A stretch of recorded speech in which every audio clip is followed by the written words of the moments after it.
Alright, hello citizens of the Nigelverse. It's Nigel here once again, and this is going to be another wrestling review. But, first of all, right off the bat, that is my birthday today. So, happy birthday to me, of course, first. I decided, for my birthday, hey, I'd give you all a special gift. It's an event, a wrestling event near and dear to my childhood.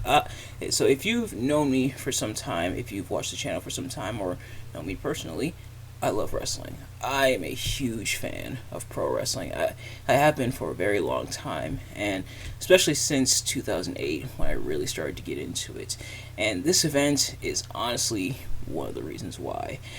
Today we are reviewing the first ever WrestleMania that I saw, and one of the first ever pay-per-view events I saw for WWE, that being WrestleMania 24. So, WrestleMania 24, of course, taking place on March 30th of 2008. One of the very rare March WrestleMania events. But does it hold up almost 20 years later? Let's find out. So as always, I'm not a professional wrestling reviewer and analyst, just a man who enjoys a good time.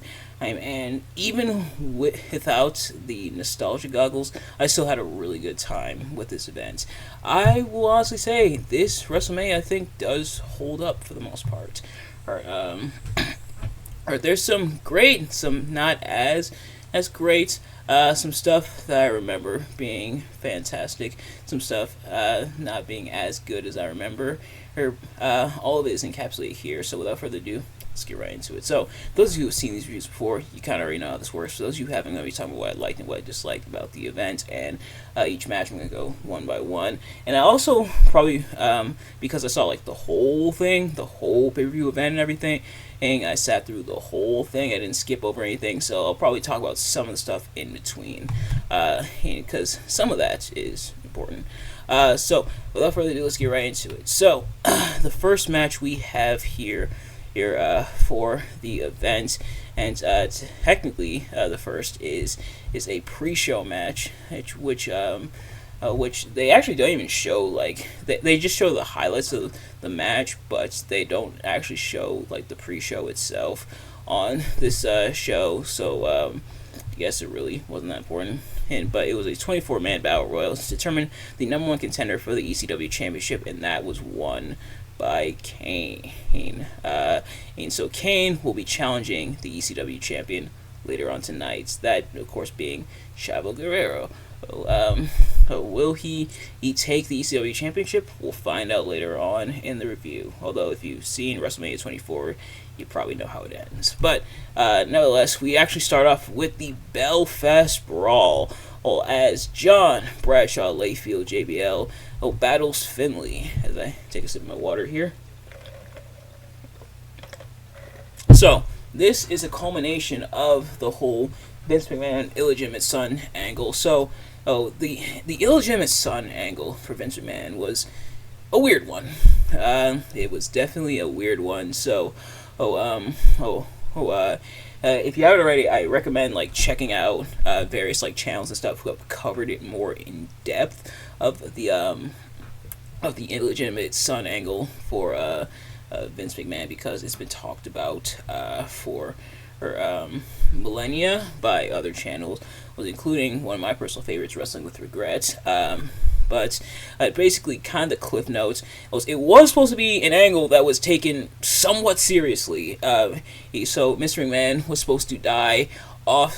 Was supposed to have a fake death on screen, which is why that moment where he got in the limo and blew up, that was supposed to write Vince McMahon off. Then it was going to reveal he was going to have an illegitimate son, and that son was going to get pushed to the moon, even go as far as win the WWE Championship. And Vince McMahon. It turns out it was going to be alive. His death was faked. It turns out this is going to be all a hoax by Shane and Stephanie. It's a power struggle. So it was a wild one. But unfortunately, they kind of had to put it on hold and tweak it because of Vince McMahon's death and storyline. And it just happened to also coincide with the real life death of Chris Benoit due to the murder-suicide, which I did a crime analysis on way back when, so if you haven't already, go check that out. But yeah, so they had to kind of put the kibosh on it for the time. I mean, Vince McMahon just came back, but they still wanted to go through with it. So, the person who was supposed to be, he was actually Mr. Kennedy. Mr. Kennedy, he was like getting a major push at this time, which Mr. Kennedy was definitely like his gimmick and everything. It definitely was like really ahead of his time with like the microphone coming down from the ceiling and him introducing himself. Like it was definitely an ahead of his time gimmick. And so he was supposed to be that, but sadly he injuries. He's plus combined with him failing the wellness policy. This was like during like the infancy of like the new revised wellness policy in the wake of Chris Benoit's death. So Kennedy failed for that, so he was taken off. So they decided they weren't going to go with him. So instead, they went with Hornswoggle because sure. Or so they had that angle of Hornswoggle being the illegitimate son and Vince McMahon being a jerk and everything, trying to show Hornswoggle tough love, but like very abusive towards Hornswoggle. Well, and then Vince McMahon got mad at JBL when JBL attacked Hornswoggle, saying he went too far, but then JBL revealed, no, Hornswoggle's not your son. Instead, Hornswoggle is Finley's son. Finley, of course, Hornswoggle had been like kind of accompanying and hanging out with Finley. He pretty much the entire time. Since he had debuted, since Finley like made his debut in WWE, so it was revealed that Hornswoggle was actually Finley's son, and so Vince McMahon was tricked, and so now we get this match here, because of that. This was made, I think, before the reveal or after. Pretty much around the reveal. Also have to mention, this is the first WrestleMania to be in the HD and everything. Of course, WWE HD was introduced in 2008, where everything was high def, and things didn't look as grainy as they used to, which is, I feel like, kind of a blessing and a curse. Something about that like old school, like not quite super duper grainy or like low quality like 80s or early 90s, but like how it looked in like the Ruthless Aggression era and stuff. Something about it hit different. But the HD, we're not quite in the PG era territory yet, as this match definitely will signify that we're not. But we're kind of inching toward that. But we have the HD and everything. But anyway, so here we are. Alright, I know that was a lot of setup for this match, but so JBL battling Finley in the Belfast Brawl. Pretty solid opener to the show. A lot of hard stuff, like a lot of shots to the head with like trash cans, even a cookie sheet. Mike Awesome, Masato Tanaka, eat your hearts out. Even JBL in like one of the most memorable, kind of messed up moments, and JBL literally like launching a trash can at Hornswoggle. Like it was definitely insane stuff. Like JBL just picking up the trash can, just launching it at Hornswoggle. You're supposed to feel bad because Hornswoggle is small and is acting like a literal child here, but at the same time, it was pretty funny. And JBL actually picking up the win on Finley here, which did it like I forgot that JBL actually had won this match, but it is, I guess, a bit surprising considering like everything, considering the reveal that Finley, he was gonna stand up for his son against JBL. But JBL actually wins here, which is a bit interesting that they went with that ending. But so JBL picks up the win here. JBL would then be a part of the world title picture going forward, including being at the very next event and next month battling for the WWE Championship, but we'll get to that later on. But next up, we have the Money in the Bank ladder match. CM Punk, Shelton Benjamin, Chris Jericho, Carlito, MVP, Mr. Kennedy, and John Morrison. And Mr. Kennedy, who won it last year, but sadly had to relinquish it. I think this around when he failed the wellness policy. But also in a storyline he lost the briefcase to Edge. But Mr. Kennedy saying he's going to be the first to win it back-to-back years. Or spoiler alert, he does not do that. But as for this match, this was a pretty solid and fun match. A lot of like really cool fun spots, including Shelton Benjamin like tumbling off the ladder as it's tipped over, so Shelton Benjamin crashing into the ladder that was set up as a ladder bridge between the ring and the barricade on the outside. MVP is about to win the match at a moment, but then Matt Hardy shows up. Matt Hardy, he as they said in storyline, had been on the shelf for a little bit, taken out by MVP, so he gets his vengeance there with a twist of fate off the ladder. Matt Hardy, Matt Hardy has done quite a few twists of fate off the ladder, but at the same time, it still pops every time. But so there's that. Mr. Kennedy is about to win it, but then CM Punk swoops in, takes him out, and ends up winning it. So CM Punk wins it there, and CM Punk actually does what Mr. Kennedy said he was going to do. CM Punk won it here, and then he would end up winning it again at WrestleMania 25. And so far, CM Punk is the only superstar to have won the Money in the Bank twice. For starters, won the Money in the Bank contract twice by actually winning the Money in the Bank ladder match twice, but then also winning it back-to-back years. He has both those same distinctions, even to this day, which is a bit surprising, considering how he exited, the fact that they still let him hold on to that distinction. And is it a matter of time before they give that distinction to somebody else? Probably, but still, major props to CM Punk for still having that distinction. CM Punk would end up cashing in on Edge later on in the year. Then next up, we have a battle for brand supremacy. As Batista battle Umaga, but actually first they show like the Hall of Fame They show the Hall of Fame class for that year, which the Hall of Fame class of 2008. And I am looking at the article here for reference and everything. So the Hall of Fame class this year is Jack and Gerald, the Briscoe brothers. Well, the other Briscoe brothers, not quite the. Anyway, so we have Jack and Gerald Briscoe. We have Gordon Soley, a Soul Man, Rocky Johnson, High Chief Peter Maivia, Eddie Graham, Mae Young, and Ric Flair, who will be in the show later on tonight. But nevertheless, as Batista and Umaga battling for brand supremacy here. Back in the days where they still cared about the brand splits. This is when they were kind of starting to get away from the brand split. Just a smidge, but not quite yet. But Batista and Umaga battling for brand supremacy. Batista representing SmackDown, Umaga representing Raw. And I know Batista was on Raw for a time, but even nowadays, and plus back then, because this is when I was growing up watching, I always associate Batista with SmackDown. But nevertheless, Batista battling Umaga here. They're putting over on commentary just like the strength and the power of both men, and how they definitely are battling each other with their strength and everything. Umaga with his Samoan Spike, and his agility, which some of it is on display here. Batista with his raw power, and Spinebuster and everything, including Batista in this how he gets the win, delivering a Batista bomb on Umaga.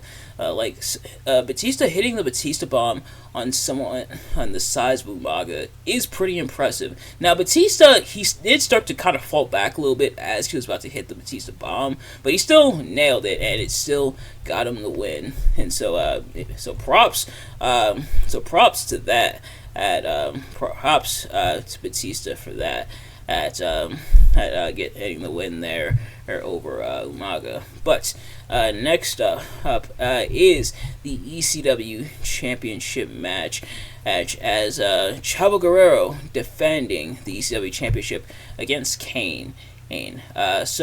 Chavo Guerrero. If you remember from my review of No Way Out 2008 and the Gulf of Mexico match, both if you want to, you can check both of those out on the channel. But Chavo Guerrero, ECW champion, won it off of CM Punk, if I'm not mistaken, and has the title, retained it at No Way Out 2008. He's now gonna be battling Kane, who, like I mentioned earlier in this review, won the Battle Royal on the pre-show.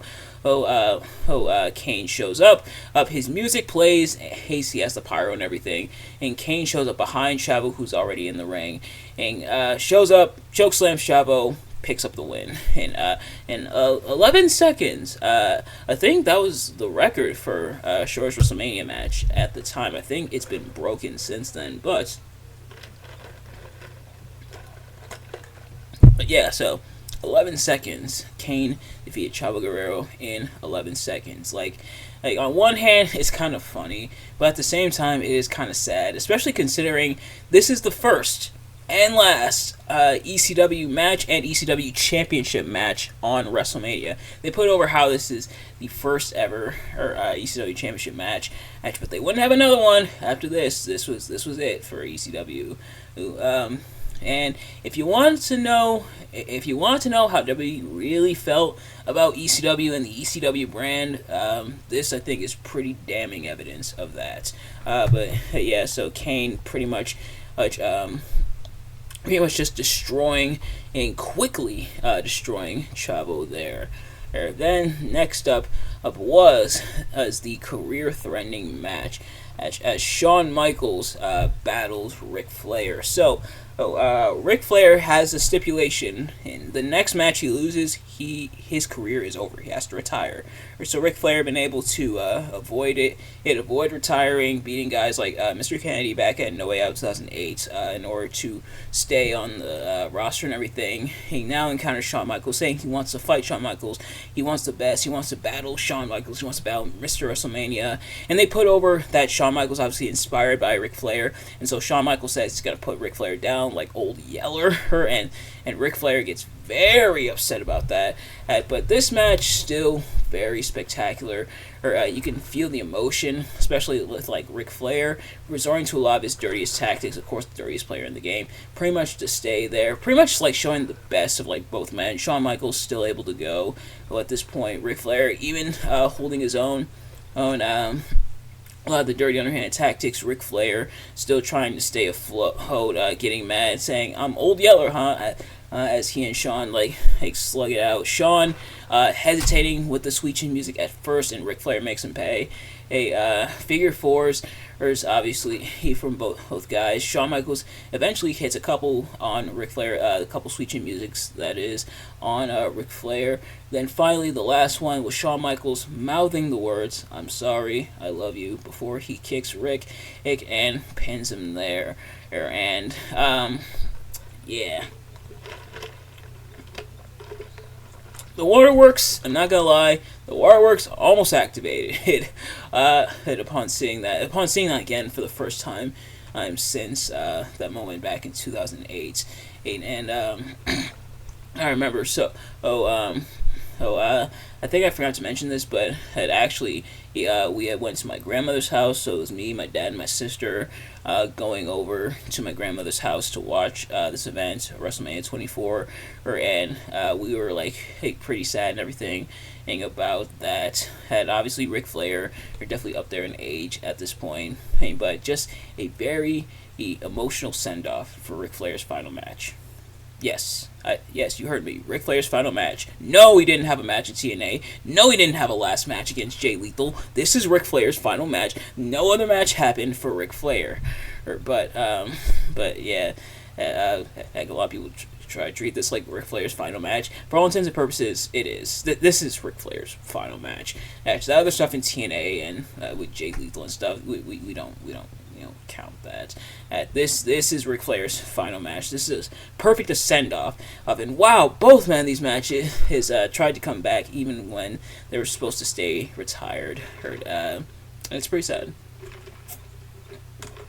at least in hindsight. But yeah, so Shawn Michaels puts away Ric Flair. Ric Flair has the emotional send off of the crowd showing their support as he's walking up the ramp and to the back. Ric Flair crying and everything, and everybody in attendance is crying, including his family. That being his wife, and his children, including Ashley, the future Charlotte, and David Flair and Reed Flair. Which man, it's tragic to think about that Reed Flair is no longer with us. But yeah, so an emotional send off there, and they were also there to accept the award on Ric Flair's behalf for the Hall of Fame ceremony, because obviously Ric Flair was getting ready for his match. But yeah, so in terms of the match, really awesome, and then the really emotional moment at the end, and Ric Flair with that awesome iconic entrance with the robe and then the fireworks, the pyrotechnics and everything on point for this show. Like, it's very good stuff in terms of just awesome pyrotechnic stuff. Well, now it's time for a little palate cleanser. It's the Playboy Bunny Mania Lumberjill match. They still call it a lumberjack match, but normally with the ladies it's the Lumberjills. But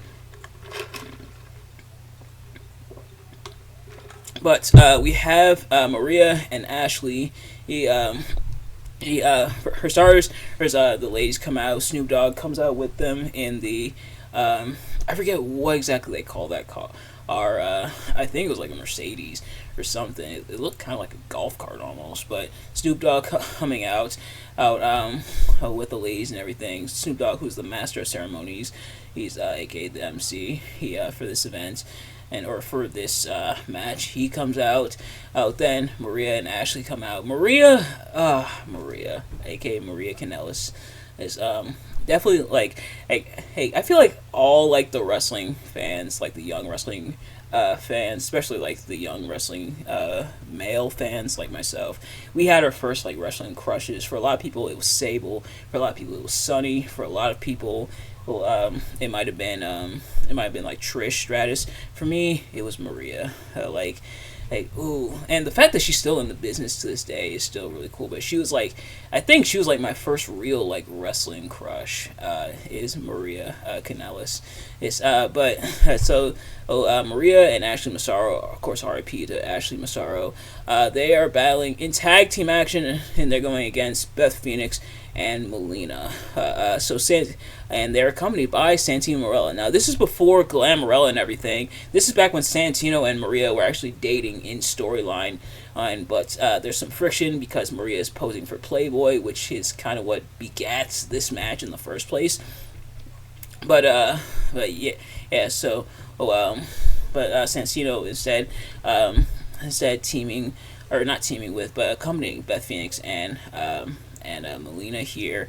And of course, like any lumberjack match, as you know, you have the lumberjacks, or in this case the lumberjills, on the outside getting the wrestlers back in the ring, and sometimes fighting the wrestlers, which they do but time for the cold water. Beth Phoenix is the women's champion here, and they're not having her in a match for the women's championship. Instead, they're having her in this kind of throwaway tag team match, almost like this kind of palate cleanser match, unfortunately, which is pretty sad.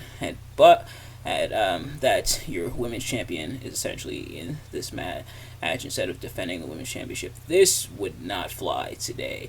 Women's wrestling may still have a long way to go, but thank God they're way past this point.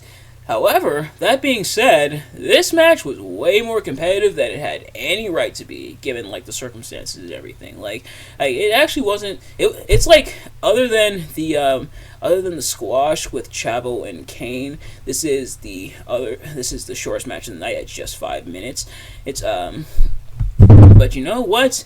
It was still competitive at times. They still did their thing for the most part. It didn't completely suck.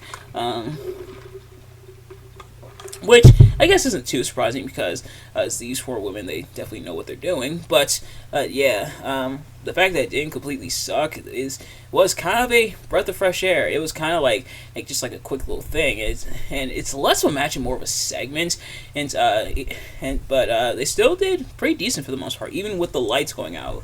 Yes, the lights go out partway through this match, and of course, they were gonna make the joke of the Undertaker, and they did. It was inevitable with the lights going out.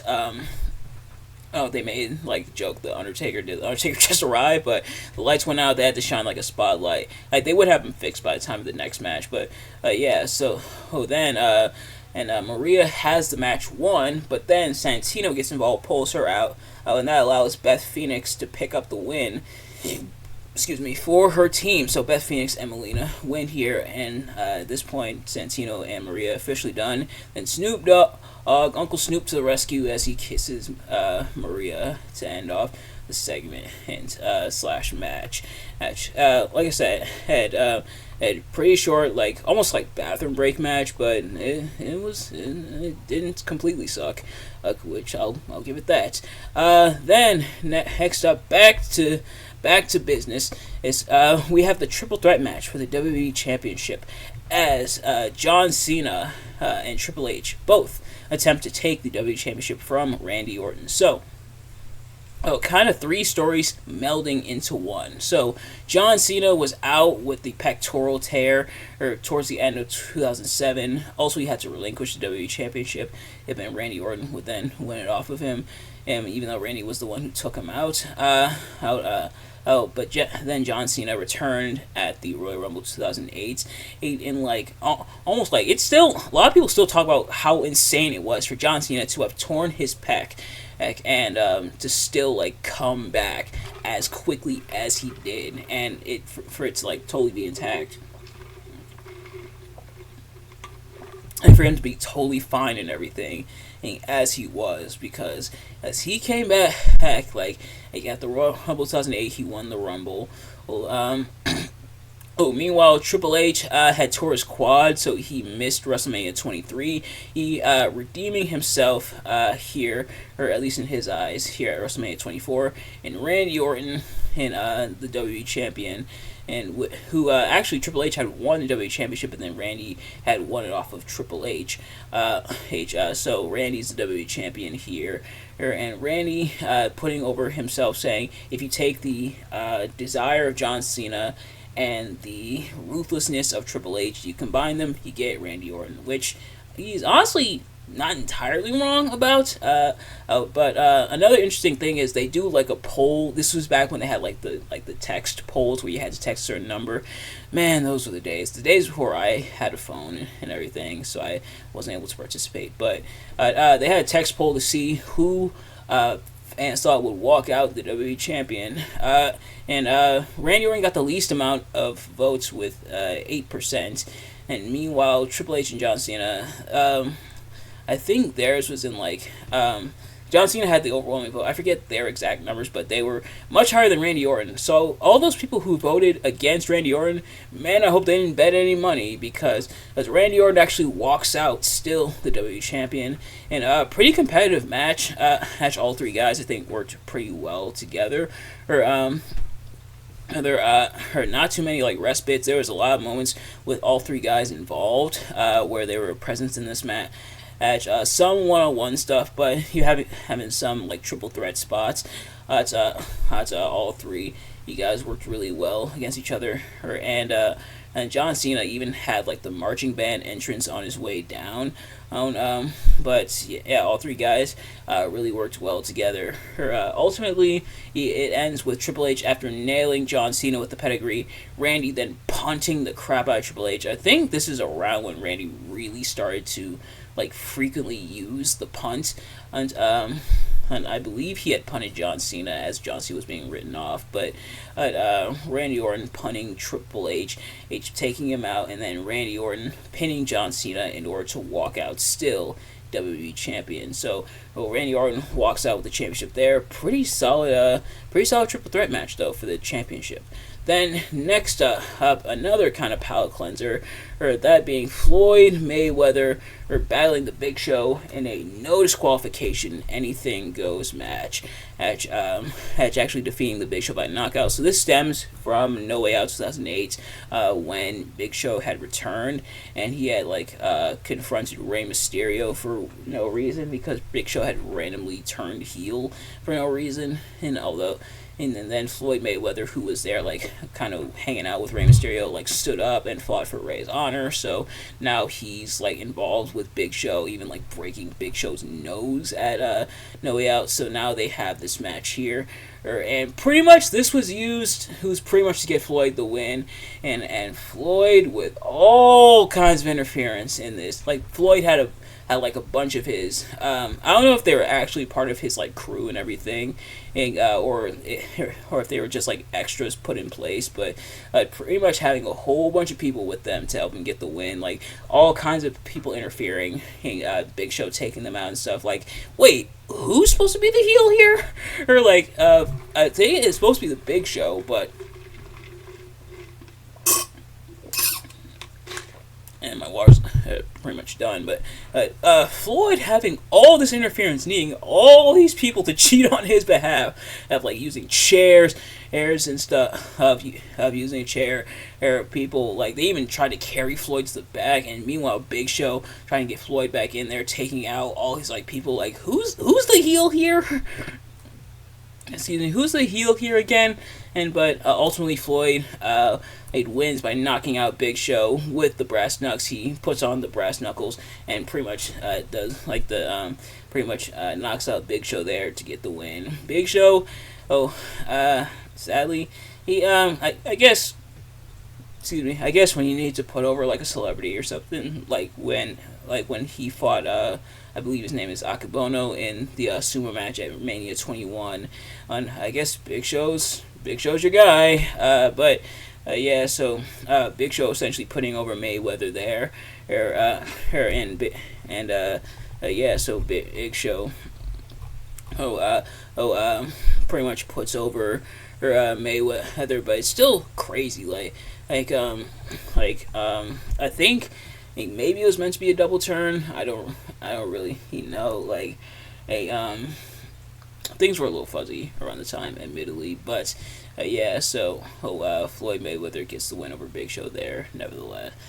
But then, and last but certainly not least, in your main event, and the streak and the World Heavyweight Championship is on the line as the Radar Superstar attempts to do what 16 other men couldn't do. Technically it's less because, multiple matches, as he defends the World Heavyweight Championship against The Undertaker. So for starters, because I mainly watched SmackDown around this point, I didn't really watch Raw as much, also because Monday was a school night, so I had to go to bed early. I had a bedtime around this time because obviously I was 8, but I had a bedtime, so I didn't really watch Raw as much. But SmackDown, I avidly followed. Edge and Undertaker had been feuding and beefing for a while over like the World Championship, including Edge cashing in on The Undertaker. I mentioned Edge beat Mr. Kennedy for his Money in the Bank briefcase, and then cashed in on The Undertaker in order to take the world title off of him.